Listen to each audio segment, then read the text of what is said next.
नमस्कार, आप देख रहे हैं बड़ी कवरेज जी न्यूज पर। आज पश्चिम बंगाल और असम में दूसरे चरण के मतदान को लेकर लोगों में उत्साह तो है ही, लेकिन बड़ी संख्या में लोग अपने घरों से निकल रहे हैं। सुबह 7 बजे से पहले पोलिंग बूथ के बाहर भीड़ जुटनी शुरू हो गई थी और इस वक्त की जो अपडेट है, यानी 8 बज रहे हैं और अपडेट यह है कि बीजेपी प्रत्याशी शुवेंदु अधिकारी ने वोट डाल दिया है। नंदीग्राम के नंद नायकबर प्राथमिक विद्यालय में उन्होंने वोट डाला। बूथ नंबर 76 में शुवेंदु अधिकारी अपना मत का इस्तेमाल करने के लिए पहुंचे। बाइक से मतदान करने के लिए शुवेंदु अधिकारी पहुंचे। वो हर एक तस्वीर आप तक हमने पहुंचाई और आप देख भी रहे हैं। अब से लगभग 10 मिनट पहले की ये तस्वीर है जब शुवेंदु अधिकारी वोट करने के लिए पहुंचे थे। और आपको बता दें कि शुवेंदु अधिकारी मतदान के बाद बुजुर्गों के पास उनका आशीर्वाद लेने पहुंचे, यानी पैर छुए। जो बुजुर्ग रास्ते में मिलते रहे अपना वोट के बाद, वो उनसे पैर छूकर आशीर्वाद लेते रहे। नंदीग्राम से बीजेपी प्रत्याशी हैं शुवेंदु अधिकारी और नंदीग्राम में शुवेंदु और ममता बनर्जी के बीच कड़ा मुकाबला है और ममता बनर्जी पर उन्होंने वोट डालने के दौरान तीखा प्रहार भी किया। सुनाते हैं आपको। ममता बनर्जी का गवर्नमेंट बेरोजगारी इतना किया, युवा ने तो पूरा के पूरा इसके खिलाफ वोटिंग कर रहा है। पीएम किसान चालू नहीं किया, किसानों ने पूरा के पूरा जोर लगा दिया और पंचायत में इतना धांधली, अम्फान का रुपया इतना धांधली हुआ, इतना करप्शन। और जो कैंपेनर है ममता बनर्जी का, जो इलेक्शन एजेंट है, कैंपेनर है, उसका छवि उसका इलेक्शन चौपट कर दिया। देखिए, जीत मेरा तो नहीं, बीजेपी पार्टी का होगा, विकास का होगा, नरेंद्र मोदी जी का होगा। ये परिवर्तन का लहर पूरा बंगाल में चल रहा है। बंगाल के लोग असली परिवर्तन के लिए और डबल इंजन सरकार के लिए वेट कर रहा है। क्या कहीं पर रोका जा रहा है वोट देने से, ऐसा भी कुछ जानकारी मिली है? अभी तक सिचुएशन ठीक ही है और वो एक बूथ में मशीन का गड़बड़ी हुआ है। अच्छा, कोई और मतलब कोई आपको सिस्टम से समस्या नहीं, मशीनरी की समस्या नहीं है? अब तक सब आधा घंटा हुआ। अभी आधा घंटा हुआ है, लेकिन आपने कहा विकास मुद्दा है। तुष्टिकरण की बात आज आपने नहीं कही, आज आपने कहा कि विकास मुद्दा है। ना, तुष्टिकरण तो हुआ, तुष्टिकरण के खिलाफ ही वोटिंग हो रहा है। अच्छा, साथ में लोग का उम्मीद विकास को लेकर है। तो फिलहाल तो तुष्टीकरण की राजनीति को लेकर ममता बनर्जी पर तीखा प्रहार करते हुए शुवेंदु अधिकारी जब वोट डालने के लिए पहुंचे तो वो बहुत कॉन्फिडेंट थे और उसके बाद वो लोगों से रूबरू होते रहे। उन्हें जो बुजुर्ग मिले उनके पैर उन्होंने छुए। ये तस्वीर आप देखिए, अब से लगभग 10 से 12 मिनट पहले की तस्वीर है, यानी सुबह आज दूसरे चरण की मतदान की शुरुआत इन तस्वीरों के साथ हुई। तो ये कहना गलत नहीं होगा। देखिए, जो बड़े बुजुर्ग हैं, मां समान है, जब आशीर्वाद लिया तो वो चूम कर अपना आशीर्वाद देने लगी। और शुवेंदु अधिकारी लगातार जी न्यूज से बताते रहे हैं कि उनके विकास का एजेंडा क्या है, वो ममता बनर्जी को कैसे टक्कर देते हैं। हालांकि ममता बनर्जी तीखा प्रहार करती रही हैं। कल भी जब आखिरी बार प्रचार कर रही थी वो नंदीग्राम में, तो भी उन्होंने तीखे प्रहार किए, कई व्यक्तिगत हमले उन्होंने बोले। लेकिन बीजेपी की रणनीति में बदलाव के साथ ये बात प्राथमिकता में रखी गई थी, व्यक्तिगत हमला नहीं करना है, सिर्फ और सिर्फ विकास के मुद्दों पर आगे बढ़ते रहना है। नंदीग्राम से विशाल मेरे सहयोगी हैं, हालांकि और भी कई सहयोगी मेरे साथ जुड़े हैं। एक एक करके इन सबका रुख करेंगे। असम से मेरे साथ मनीष को आप देख रहे हैं। विशाल, अभी थोड़ी देर पहले शुवेंदु अधिकारी जब अपना वोट डालने के लिए पहुंचे, उनकी बॉडी लैंग्वेज ये बता रही थी कि इलाका उनका है, वो शेर है इस इलाके के और कोई उन्हें पछाड़ नहीं सकता। विशाल, मैं आ रही हूं, लेकिन शुवेंदु अधिकारी कुछ कह रहे हैं इसी बीच। तो फाइट नहीं है, बीजेपी का साथ टीएमसी प्राइवेट लिमिटेड कंपनी का लड़ाई। बीजेपी एक पार्टी है, वर्ल्ड का लार्जेस्ट पार्टी है, इंडिया का बिग पार्टी है, देश चला रहा है और ये बुआ भतीजा का प्राइवेट लिमिटेड कंपनी है। कोई इंडिविजुअलिटी नहीं है। लेकिन बाहर का लोग आ गया, बाहर से लोग आ गया बीजेपी का, आप शिकायत करेंगे कि चुनाव आयोग इसका ध्यान रखे। अरे क्या बाहर बाहर बाहर क्या बया,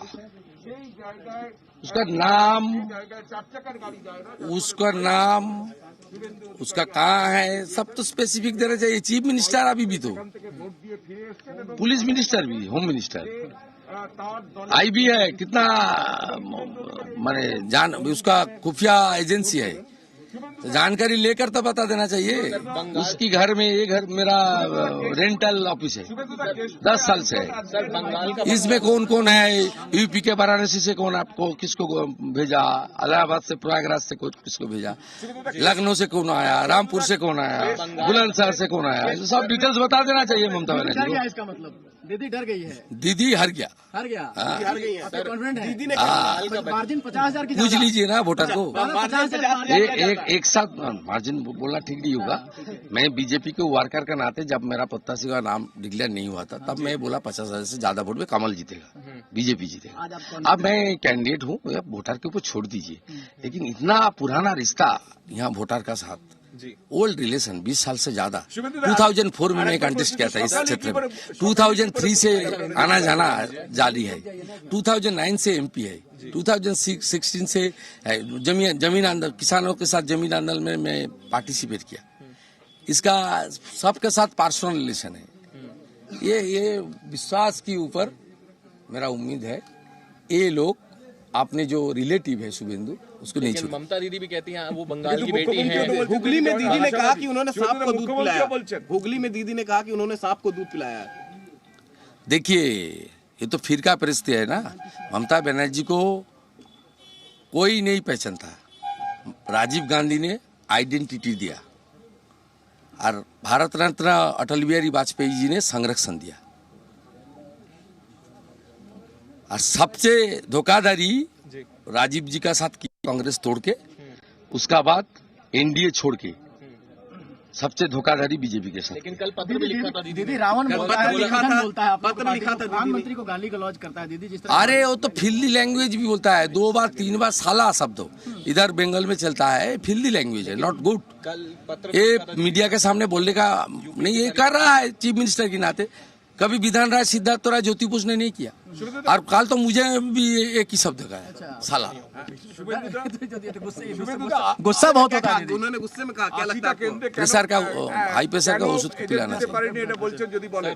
लेकिन यहाँ बंगाल के बच्चों की लड़ाई है कि कौन तृणमूल बोले আমি কেন তৃণমূল ঠিক আছে নিয়েছি লোক সাপ্লাই দেওয়ার দায়িত্ব কি আমার নাকি? दादा सोनिया गांधी को তোষণের বিরুদ্ধে গ্রামের লোকরা এক হয়েছে, দেখেলেন না একটা গ্রাম। আমি তো ভোট দিতে গেছি, আমি তো ভোট ক্যাম্পেইন করতে যাইনি, পুরো গ্রাম তো বেরিয়ে এসছে ভোট দিবে বলে। ওই এই যেখানে আমি ভোট দিলাম এখানে বেগম 100-র মধ্যে থাকবে। सर हिंदी में बोलते 100-র মধ্যে चिट्ठी लिखी। अरे भाई मुझे ये पूरा 17 जीपी का जानकारी लेने दीजिए, मैं 5 बजे से मॉनिटर कर रहा हूँ। ठीक है, 45 मिनट चला गया, मुझे थोड़ा मेरा बिल्कुल ठीक है, आउट होगा, 2 राउंड होगा। আমি খোঁজ নিয়ে বলবো মৃত্যু দুঃখজনক, কিন্তু মৃত্যুটা রাজনৈতিক সংঘর্ষে হয়েছে না অসুস্থতা জনিত কারণে হয়েছে তা খোঁজ নিয়ে বলতে হবে। ভোটের দিন অনেক কিছু হয়, ভোটের দিন অনেক কিছু হয়। मेरे साथ पैनल भी जुड़ चुका है पूरा। मेरे साथ माधवी अग्रवाल बीजेपी से हैं, तौफिक खान मेरे साथ कांग्रेस से जुड़ चुके हैं, शंभुनाथ शुक्ला वरिष्ठ पत्रकार हैं, स्टूडियो में मौजूद है, राज बिहारी वरिष्ठ पत्रकार हमारे साथ हैं। सर मैं आप सभी के पास आऊंगी, लेकिन विशाल सवाल मेरा आपसे ही है। अभी भी जिस बात का जिक्र मैंने किया, वो जिस तरह से बोल रहे थे, वो ये बता रहे थे जनता को, वो संदेश दे रहे थे कि मेरा नाता कितना पुराना है। और पूरी विधानसभा सीटों को देखा जाए तो 60 सीटों पर अधिकारी कुनबा दबदबा रखता है। वो कॉन्फिडेंस बार बार दिखता है शुभेंदु अधिकारी का। देखिए बिल्कुल, क्योंकि जिस लोकसभा क्षेत्र में नंदीग्राम आता है तामलुक, वहां से 2 बार शुभेंदु अधिकारी सांसद रह चुके हैं। मौजूदा समय में उनके भाई दिव्येंदु अधिकारी सांसद हैं, और पूर्व मिदनापुर जो जिला है ये पूरा अधिकारी परिवार का गढ़ माना जाता है। ममता बनर्जी ने ये सब कुछ अधिकारी परिवार के भरोसे छोड़ रखा था, लेकिन अब दोनों की राहें बिल्कुल अलग हो चुकी हैं। शुभेंदु अधिकारी का पूरा परिवार उनके साथ खड़ा है। ममता बनर्जी यहां पर अकेले अपने दम पर नंदीग्राम में चुनाव लड़ रही हैं। कुछ आंकड़े ऐसे हैं पयोधी जो कि यहां की असलियत थोड़ी बयां करती हैं। 2011 के चुनाव में लगभग 5000 वोट बीजेपी को मिला था, और 2019 का जब लोकसभा चुनाव होता है, लोकसभा चुनाव में नंदीग्राम विधानसभा में बीजेपी को लगभग 62,000 वोट मिलता है, तृणमूल कांग्रेस को 1,30,000 वोट, सीपीएम को लगभग 9,500 9,000 के आसपास वोट मिलता है। यानी कि यहां पर नंदीग्राम में विधानसभा लोकसभा चुनाव में बीजेपी का वोट बढ़ा था। इसके अलावा यहां पर 2 ब्लॉक मुख्य तौर पर है, नंदीग्राम 1 और नंदीग्राम 2। नंदीग्राम 1 में टीएमसी का दबदबा माना जाता है, नंदीग्राम 2 में बीजेपी का दबदबा माना जाता है। और हालात ऐसे हैं, क्योंकि हम पिछले कई दिनों से यहां पर मतदाताओं से बातचीत कर रहे हैं, बहुत ही कांटे की लड़ाई है। ममता बनर्जी यहां पर 10 साल तक आई नहीं थी, क्योंकि उन्होंने सब कुछ शुवेंदु अधिकारी के भरोसे छोड़ रखा था। शुवेंदु अधिकारी उन्हें बाहरी बता रहे हैं, कई लोग उनका साथ छोड़कर चले गए। आपने कई ऑडियो क्लिप्स भी सुने होंगे जिसमें ममता बनर्जी बीजेपी की तरफ से जारी किया गया था, बीजेपी के कार्यकर्ताओं से मदद मांग रही थी, उनके नेताओं से कह रही थी कि आप साथ आ जाइए। इसके अलावा एक बहुत ही इंटरेस्टिंग फैक्ट पश्चिम बंगाल की राजनीति से जुड़ा है, जो कि दिग्गजों के चुनाव हारने का है। हालांकि नंदीग्राम में क्या होगा ये 2 मई को पता चलेगा, लेकिन शुरुआत अगर हम ममता बनर्जी से करें, सोमनाथ चटर्जी को, जब ये शुरुआती दौर में ममता बनर्जी राजनीति में आई थी तो इन्होंने सोमनाथ चटर्जी को चुनाव हराया था। उसके बाद 1967 में पहली बार पश्चिम बंगाल में सिटिंग सीएम चुनाव हारे थे, जो कि जिनका नाम आपका पीसी सेन, प्रफुल्ल चंद्र सेन, आरामबाग विधानसभा सीट से, वो भी अपने से ही हारे थे, जो कि उनके अपने सहयोगी थे कैबिनेट में। उनका नाम था अजय मुखर्जी, जो कि बांग्ला कांग्रेस से थे, उनसे चुनाव हार गए थे। इसके बाद 2011 में यह रिपीट हुआ था। बुद्धदेव भट्टाचार्य मुख्यमंत्री थे पश्चिम बंगाल के, 34 साल तक लेफ्ट का शासन था, और जादवपुर सीट से वो अपने ही चीफ सेक्रेटरी मनीष गुप्ता से चुनाव हार गए थे। लेकिन विशाल, अगर मैं अभी ताजा समीकरणों की बात करूं तो एंटी इनकम्बेंसी का मुकाबला करने के लिए ममता बनर्जी ने सिर्फ उन प्रत्याशियों को नहीं छुआ जिनकी जीत की उम्मीद ज्यादा थी, जो पिछली बार जीते थे। उसके बाद तो सारे चेहरे बदल दिए, और दूसरे चरण में सबसे ज्यादा महिला उम्मीदवार हैं, अगर मैं गलत नहीं हूं तो। देखिए पयोधी, ममता बनर्जी ने हर वो कोशिश की है ताकि वो इस चुनाव में जीत सकें, क्योंकि अपनी तरफ से वो तमाम कोशिशें कर रही हैं। और नंदीग्राम उन्होंने जो फैसला लिया उसके बाद से यहाँ पर लगातार वो डटी हुई हैं। कई टिकट उन्होंने बदले, क्योंकि उनकी पार्टी के तमाम लोग उनका साथ छोड़कर चले गए थे। ऐसी स्थिति में ममता बनर्जी ने भी अपनी पूरी रणनीति बनाई, यहाँ पर अभी भी कैंप किए हुए हैं। आज उनको चुनाव प्रचार के लिए जाना था, लेकिन आज यहाँ से वो प्रत्याशी हैं, तो आज जब यहाँ पर चुनाव चल रहा है, यहाँ वो कैंप किए हुए हैं, क्योंकि लड़ाई बहुत आसान नहीं है। ये इधर का जो इलाका था, अगर हम 19 के लोकसभा चुनाव के नतीजे देखें या फिर उसके बाद में जो चुनाव यहां पर हुए, जिस तरह के तमाम ओपिनियन पोल सामने आए थे, उससे कहीं ना कहीं ममता बनर्जी की चिंता जरूर बढ़ी। और ध्रुवीकरण एक बहुत बड़ा मुद्दा है नंदीग्राम में, इसीलिए ममता बनर्जी आपको अपना गोत्र बताती हुई दिखाई देंगी। वो ये कह रही हैं कि वो ब्राह्मण की बेटी हैं, वो ये बता रही हैं बंगाल की बेटी हैं, अपनी जात बता रही हैं, चंडी पाठ कर रही हैं, मंदिर दर्शन करने गई हैं। गोत्र की राजनीति, जनेऊधारी होना, ये हमने बहुत देखा इलेक्शन से पहले, लेकिन ममता बनर्जी भी इस राह को पकड़ लेंगी, इतना डर होगा, ये हमने अभी देखा। अपडेट ये है, बंगाल में सीएपीएफ जवान ने आत्महत्या की है। चुनावी ड्यूटी पर तैनात जवान ने आत्महत्या की है, ये खबर आई है। पोलिंग बूथ के अंदर फांसी लगाकर जान दे दी, पोलिंग बूथ के अंदर फांसी लगाकर जान दे दी। ये एक खबर इस वक्त हम आपको बता रहे हैं। दक्षिण 24 परगना के पत्थर प्रतिमा की ये घटना है, जहां पर आज मतदान हो रहा है दक्षिण 24 परगना में।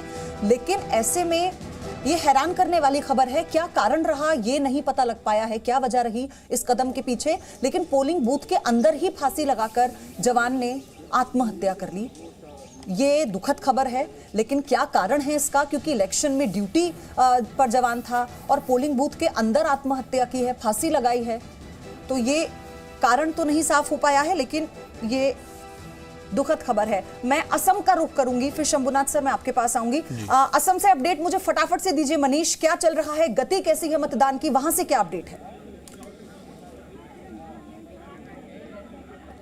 देखिए पयोधी, मैं यहाँ आपको दिखाऊंगा। इस वक्त मैं नलबारी के एरिया में हूँ, ये लोअर आसाम का एरिया है। जिस तरीके से हम लगातार सुबह से दिखा रहे हैं कि 39 कंस्टिट्यूंसीज के लिए 39 सीटों के लिए यहाँ वोट डाले जा रहे हैं। अगर आप देखें तो यहाँ लंबी लंबी कतारें हैं, दूर दूर तक लोग खड़े हैं, सोशल डिस्टेंसिंग का फॉलो भी हो रहा है। दूसरी तरफ महिलाएं भी यहाँ खड़ी हैं, और यहाँ के जो बीजेपी के कैंडिडेट हैं नलबारी के, वो भी यहाँ पर अभी वोट डाल करके बाहर निकले हैं। तो यहाँ हम कुछ लोगों से बात करेंगे, जानने की कोशिश करेंगे कि किस तरीके से सोचते हैं। मैम, आप ये बताइए कि आप पिछले 5 सालों में जिस तरीके से यहाँ सरकार रही, उनके कामकाज को कैसे देखती हैं? अच्छा है। क्या काम हुए, क्या बड़े काम हुए हैं? कल अमित शाह ने कहा कि बॉर्डर को सील किया गया है 5 सालों में। आपको लगता है कि अवैध घुसपैठ की समस्या रुकी है? हिंदी बोलने में दिक्कत है। अवैध बांग्लादेशियों की समस्या रुकी है, घुसपैठ रुकी है? एक महिला होने के नाते आप क्या चाहते हैं, क्या और होना चाहिए नलबारी में? नलबारी में सब कुछ उन्नयन विकास। आप छोटे बच्चों को साथ में लेकर गए हो? हाँ हाँ आप देख सकते हैं, बीजेपी सरकार जिंदाबाद। आप देख सकते हैं लोगों में एक्साइटमेंट है। वहीं पर हम बात कराएंगे यहाँ के जो लोकल एमएलए हैं वो भी यहाँ वोट डालने के लिए आए हुए हैं। उनके पास आपको लेकर चलेंगे, यहाँ दिखाना चाहेंगे कि जी मनीष मैं आऊंगी आपके पास क्योंकि हम तस्वीरों के जरिए तो बता रहे हैं, महिलाएं हम देख रहे हैं हर पोलिंग बूथ के बाहर महिलाएं बहुत ज्यादा हैं, बड़ी संख्या में, और सुबह से महिलाएं कतार में लग जाती हैं। लेकिन शंभुनाथ जी, अभी जब हम बंगाल की बात कर रहे थे तो ध्रुवीकरण की बात हुई, हम नंदीग्राम की बात करते हैं। नंदीग्राम में 35% मुस्लिम मतदाता हैं, जिसको लेकर बीजेपी ने भी अधिकारी परिवार के जरिए अपनी रणनीति बनाई है और ममता बनर्जी तो सीधा फोकस्ड थी। देखिए, नंदीग्राम में है निश्चित तौर पे मुस्लिम मतदाता बहुत ज़्यादा है, 27% समथिंग है। अब दिक्कत यह है कि अगर बीजेपी पोलराइजेशन करती है तो फ़ायदा उसको मिलता है सीधे सीधे बीजेपी को। इसलिए बाकी पार्टियां यानी ममता बनर्जी भी चाहती हैं कि उन्हें हिंदू वोटों में ही तोड़फोड़ की जाए, इसीलिए उन्होंने बताया कि वो ब्राह्मण है या उनका गोत्र जो है शांडिल है। ये सब बताने की क्या जरूरत थी? इससे होता है कि जो बाकी मुस्लिम मतदाता है उसको लगता है कि इन्होंने हमको इस मौके पर अलग थलग छोड़ दिया है, अब उनको हमारी ज़रूरत नहीं है। जैसे कल ओवैसी ने कहा भी कि अगर वो अपना गोत्र बता रही हैं, इसका मतलब मुस्लिम और दलित जो हैं उनको तो उन्होंने किनारे कर दिया, उनको कोई मतलब ही नहीं है। जबकि ध्यान रखना चाहिए कि जिस पूरे इलाके में जहां वोटिंग पड़ रही है वहां दलित मतदाता भी हैं। करीब करीब अनुसूचित जाति के मतदाता 23% के आसपास बताए जाते हैं, जिनमें नाम शूद्र हैं, जिनमें मथुआ, नाम शूद्र में ही मथुआ आ जाते हैं, जिनमें बांगड़ी हैं, इसके अलावा राजवंशी हैं। तो क्या ममता उन सबको छोड़ रही हैं? ये क्यों आखिर सारी लड़ाई आजकल हिंदू वोटों पर ही हो रही है कि हिंदू वोटर इतने हैं, पोलराइजेशन होगा तो हमें फ़ायदा मिल जाएगा। इससे ये लग रहा है कि ममता बनर्जी इस बार कहीं ना कहीं अपने को कमज़ोर महसूस कर रही हैं। 2 दिन पहले उन्होंने एक पत्र भी सभी दलों को लिखा कि हमारी मदद करिए, सहयोग करिए। पिछले हफ्ते बीजेपी के अंदर भी उन्होंने को तोड़फोड़ करने की कोशिश की थी, लेकिन शुवेंदु अधिकारी का इतना ज़्यादा वहाँ ताकत है कि उसको तोड़ना थोड़ा मुश्किल लग रहा है। इसके पहले भी स्थिति ये रही है कि इसमें लगता नहीं कि शुवेंदु अधिकारी जो अधिकारी ब्रदर्स हैं जिनका वहाँ सारी सीटों पर होल्ड है, उनके फादर चूंकि एमपी हैं, 7-8 सीटों पर उनका पकड़ है, उनको तोड़ पाएंगे। इसलिए ममता कहीं ना कहीं थोड़ी बहुत कमजोर लग रही है, फिर भी कुछ कहना अभी मुश्किल है। हाँ, लेकिन राज बिहारी जी, हम इस बात को भी नहीं डिनाई कर सकते कि 24% दलित वोटर है इस बार। अगर मुसलमानों को लेकर या फिर हिंदुओं को लेकर ये जो छीना झपटी हो रही है, आप इस दलित वोटर को नहीं भूल सकते। नहीं, पश्चिम बंगाल में दलित मतदाताओं की बहुत बड़ी भूमिका है और उन पर इस बार बदलाव का असर पड़ रहा है। अगर आप किसी इलाके में भी जाएंगे, किसी छोटे से गांव में जाएंगे, अगर दलित मतदाताओं से आप बात करेंगे तो कहते हैं कि हाँ, इस बार बदलाव चाहिए, क्योंकि उनको ममता सरकार से जो उम्मीदें थी, ममता सरकार ने जितनी घोषणाएं की थी कि हम दलितों के लिए करेंगे, मुसलमानों के लिए ये घोषणाएं करेंगे, लेकिन सरकार में आने के बाद ना मुसलमानों की तरफ ध्यान दिया, ना दलितों की तरफ ध्यान दिया। सबसे बड़ी बात अगर नंदीग्राम की अगर हम बात करें तो जैसे मैं पहले भी कहता रहा हूं कि नंदीग्राम में ममता बनर्जी आकर फंस गई हैं और उनके लिए वहां से चुनाव जीतना बहुत मुश्किल हो रहा है। और ये खाली नंदीग्राम की बात नहीं है, अगर आप पूर्व मिदनापुर की, जहां शुवेंदु अधिकारी परिवार का बहुत प्रभाव वाला इलाका माना जाता है, और शुवेंदु अधिकारी का प्रभाव केवल पूर्वी मिदनापुर नहीं बल्कि दक्षिण 24 परगना और मिदनापुर पूरा बेल्ट हम मान सकते हैं कि 50-60 सीटों पर ज्यादा शुवेंदु अधिकारी का अपना असर है। और इस असर के कारण अगर हम लोकसभा चुनाव में बात करें तो पूर्व मिदनापुर जिले की जो दोनों सीटें तमलुक और कांथी, जहां उनके पिता और छोटे भाई सांसद हैं, वहां पर टीएमसी दोनों लोकसभा सीटों पे सभी सीटों पे आगे रही थी विधानसभा की। लेकिन इस बार वह पूरी स्थिति बदल चुकी है। इस बार पूर्व मिदनापुर, पश्चिम मिदनापुर, बांकरा और इस आसपास की जितनी सीटें, और खास तौर पे अगर दक्षिण 24 परगना की यहाँ बात करें तो यहाँ 4 सीटों पे चुनाव हो रहा है, वहां भी शुवेंदु अधिकारी का बहुत असर माना जाता है। हाँ। और जो शुवेंदु अधिकारी का टीएमसी छोड़ने के बाद में, ममता बनर्जी का साथ छोड़ने के बाद में, ममता बनर्जी को बहुत बड़ा झटका ये साबित होने वाला है।